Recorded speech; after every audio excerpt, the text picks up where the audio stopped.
Have you ever had a game go by you so fast that all you could remember was either the game's title or the game's cover art? And if that happened to you, did you just so happen to decide to look up gameplay based on that game, research the game a little bit, find a few reviews for it to see if what you're looking at could be a hidden gem or another piece of hot garbage that belongs on the hot garbage dump of the internet? Well, that was kind of the experience with me in a game called Aragami. After seeing the cover of the game once, I decided to look into it a bit more. Eventually, I found out this game's name was Aragami. And then I just so happened to see a Jacksepticeye video on this game. And after seeing its gameplay, I was immediately hooked and kind of wanted to get the game, but I wasn't too sure about myself. Then, one day while I was in a GameStop, I just so happened to stumble upon a copy of Aragami that happened to be on sale. And I was like, you know what? Better now than never to try this out. And what were my initial thoughts on this game? Well, you're just going to have to wait till the end of this video to find out. The gameplay for Aragami is heavily stealth-based. So much so that when you're spotted by an enemy, you don't even get a chance to fight them. You either have two options. A, run away, or B, accept your fate in the fact that you're going to die and you'll probably have to respawn and go back to a later point in order to retry this, which is most likely going to be the case that will actually happen. Because if you get away, then you are truly a god at this game, and I must ask you to teach me your secrets. Please, please, please, I'm begging you. You don't know how many times I've died to these people? It's embarrassing. You can traverse this game by one of two ways. Either A, by walking and running everywhere, which I can get running, but why would you want to walk anywhere? Honestly, this kind of hurts my brain and makes me have a bit of a mental shutdown. Here we go again! Or alternatively, you can use a technique called shadow leaping, which is much faster and allows you to actually go up from platform to platform in this game. But you're limited to shadows. While walking and running, you're not so much as limited to shadows as you are to the ground or platform that you are currently on. But if you are using shadow leaping, while it is kind of faster and gets you onto higher ground or lower ground depending on where you're leaping to, it limits you to only the shadows. Before moving on, I should probably talk about the shadow meter a little bit. You see your cape right here? You see these lines? These lines are your shadow meter. This meter is spent in two ways, either by shadow leaping or making a shadow. And for those of you wondering, yes, you can leap to a shadow that you freshly make. Now then, this meter can recharge while you're in a shadow. However, if you can probably figure this out by now, this game really wants to teach you the importance of stealth. So, not only does it recharge while you're in the shadows, you're also a lot harder to see in the shadows. But get close to a very bright light source, such as a fire or a lantern, and your shadow meter will actually start to drain. I'm realizing how much the symbolism is just kicking me in the metaphorical shins. So, another thing that this game likes to do with light is to let you know that, hey, depending on if you're in the shadows or not, as I said earlier, you're a bit harder to spot. But if you're in the light, take a guess, you're a whole lot easier to spot. And honestly, sometimes these guys might need a little help soon, if you know what I mean.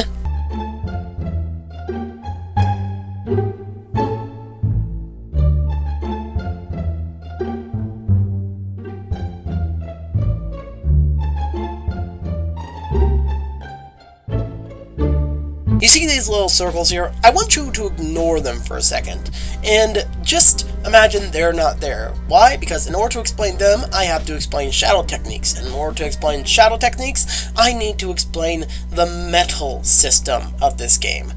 Gad, can this game get complex sometimes? Whenever you complete a level in this game, you're going to get a maximum of 2 medals. Why 2 medals? You're going to find out very quickly. These medals all have different names. Oni. The Oni medal is basically you have to kill everyone on the map. don't even leave their second cousin's brother behind. Then there is the ghost metal, which is called Yuri. No. That is not that kind. Not that kind of Yuri. Alright, for all of you wondering why it sounds so weird, it's because I'm most likely pronouncing it wrong. Here's how you actually spell it out. I'm not going to even try to pronounce it, but this basically means, hey, you basically ghosted everyone. No one noticed you were there. You know, kind of like high school life sometimes. Finally, the last medal in the game that you can get is called Kami. This medal basically means, hey, you know what, you're a pacifist, or as I prefer to call you, a hippie. After hearing this explained in more detail, you can probably understand why you can only get 2 medals at the same time, because you can't both kill everyone and kill no one, except for one very, very specific boss fight in the game that I won't spoil for you.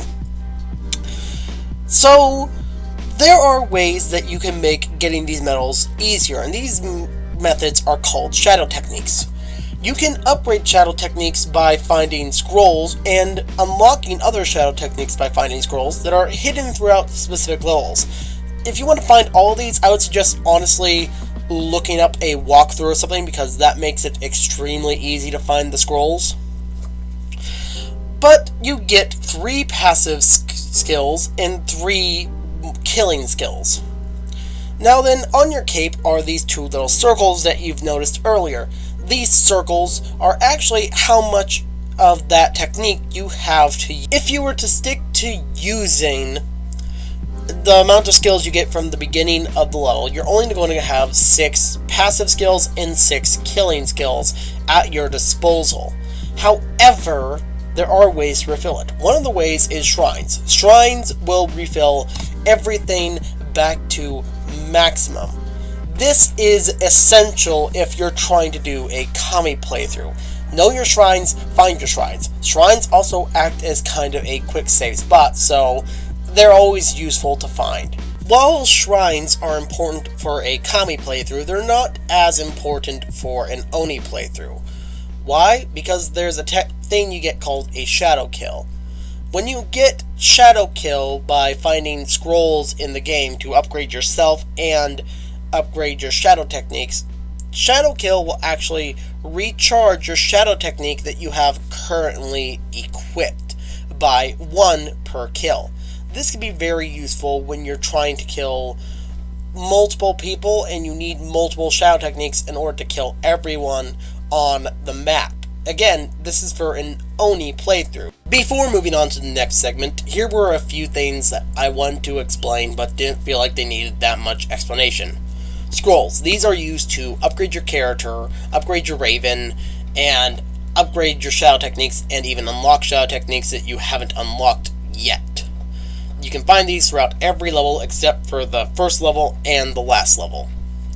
Then there is the Raven. You'll unlock this Raven in the second level of the game. This Raven can be used to tell you your objective on the map. It can also be used to tell you certain items that you will need to eliminate on the map in order to advance to the next part. And he can also mark enemies that are on the map that are within a certain distance of you. Then there are the bells. These are useful for a very good reason. Some enemies don't move on the map. They are just stationary and will stand still. If you use a bell, you can actually draw an enemy's attention and make them go to that spot where they heard the noise come from. During that, you can use a Shadow Leap to either kill them or get around them. My biggest complaint with the game so far is the camera when you're using Shadow Leap. Now then, when you're going from a platform or somewhere that's on the same level as you, it's fine, it's okay. But when you're using Shadow Leap to go to a higher or lower level, it's more often not with higher levels that the camera will be acting funky and be a bit dizzying. It's manageable at slower paces. However, one point in the game where you have to escape this tower that is trying to kill you with beams of light, and you have to go up level by level by level in very quick succession, it can be a bit hard to do that, because when you're going from level to level, the camera will go from vroop, vroop, vroop, vroop, just it'll be dizzying to say the least, and it'll be hard to dodge lasers when you can't even tell which direction you're facing and which direction the lasers are coming from on this level. Next complaint, the Raven's marking ability. To be honest, it's not very good. All it does is put a circle above an enemy, and that circle doesn't even change size depending on how far the enemy is away. There are other things that I can complain about it too, such as the shadow technique version of this that highlights the enemies within a certain radius, all of them. It will mark them, and it will put out a little sort of red beam of this is basically how far they can see in front of them. This will be the automatic death zone if you stand right here. My third and final complaint is something I'm a bit more torn on. It has to do with the length of the game. I feel that it's a bit too short coming from a gameplay perspective, but from a story perspective, I feel like that it's just about right, and I feel like it's good, it's fine, it's whatever. But from a gameplay perspective, I really wish there were some more levels that I could have gone through. What can be done to improve this game, you may ask? Well, it's actually very, very, very, very, very, very simple. For one, fix the camera so that whenever the character is shadow leaping, that the camera will always be facing the back of the character. This will make it easier, especially when you have to go up something in quick succession while dodging laser beams of death. Second, give the Raven more to do than just mark enemies, tell you what items and objectives you're currently going after right now, and just fix his marking a little bit. Seriously, you can fix this marking so easily by making it so that the character that you have marked, when they're at a certain distance, they go to the circle. I can understand that for a character that's far away. What I can't understand is that when a character is up very close, you can't see them through a wall. I do not understand this. It is a bit confusing for me. I like the idea of the shadow technique version of this. I just wish that it would actually have the characters kind of outlined that I can see them through the wall, so I can strategize a bit more and figure out how am I going to get out of this tight situation. Lastly, if this game had some challenge missions in it, I think that would actually have improved the game a lot. Something that isn't necessarily a part of the story, but more or less for the people out there who want a bit more of a challenge, or for the people who want to simply enjoy the game a bit more out there. Maybe even improve their brain power a little bit of how they think in certain situations. So, at the end of the day, what do I think of Aragami? I think it's actually a very, very good game. You should try it if you can. Please, just, if you find it on sale, get the game, try it out. It is really, really fun to go through this game. It can make you honestly feel like a ninja sometimes. Hey guys, Ice here. Sorry if this video is a bit late. My cat kinda mutilated my mouse, so I had to wait to even try to attempt this video and recording it until I could get a new mouse. But once I did get a new mouse, I had to wait a few days for other reasons as well. But, however, for those of you who don't follow my Anime Overall page or the Knights Gaming League page on Facebook or Twitter, I have decided to move back Game Garage to be a 2-month kind of series.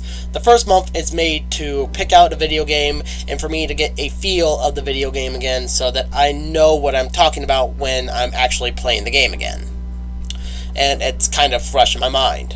Also, to let you guys know a little bit of something, this may be the last episode of Game Garage for one very specific reason. New Year's Revolution of if a video series doesn't do well after 3 viewings, except for my Monster Hunts, because that's the only thing I can kind of post at a frequent enough basis. But if something like this doesn't do well after 3 episodes of it, then it will get cancelled unless asked to be brought back by popular demand and such. So please, if you like this episode, give this video a thumbs up, comment down below. If you have any criticism about what I said about the game, please do let me know down in the comments down below. Share this video around and subscribe to the channel for more. For now, this is Ice signing out.